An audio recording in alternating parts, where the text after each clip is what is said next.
With my difficulty at getting narration gigs, I wondered, what's wrong with me?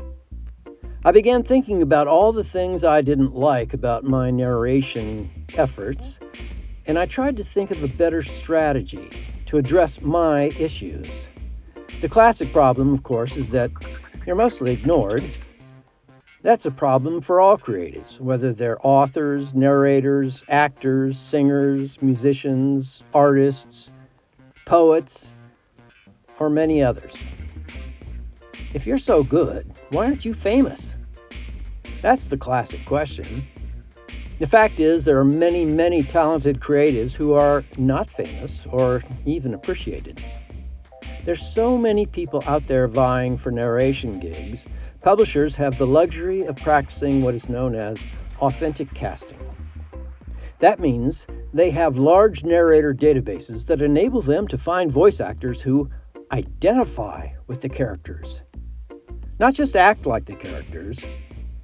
Most indie authors are not so picky. They are grateful if you sound coherent. They're ecstatic if you can actually act and differentiate characters.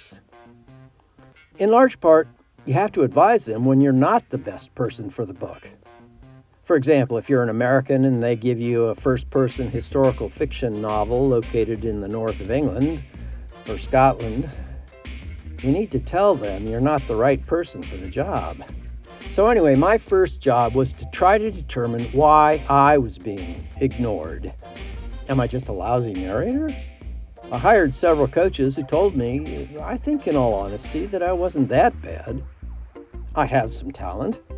I may not be the best narrator they've ever heard. I could definitely improve, but I was as good or even better than some they knew who were working full-time. They told me I have to do outreach. I have to get noticed. I need to go to conferences, press the flesh, regularly contact publishers, demonstrate quality through samples, create a brand.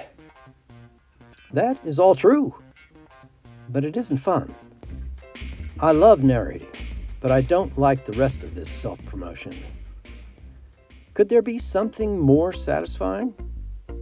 When I decided to approach indie authors with the thought of actually working with them, sharing the potential revenues, and working as a team, I was surprised to find some willing to take me up on it. Since then, almost a year and a half since, I've been working closely with them. Being a successful author is not easy. I can't say we have succeeded to the extent we would like, but we're having a lot of fun. We're trying new things. We're learning. I go to conferences like Author Nation to learn how to succeed as a team.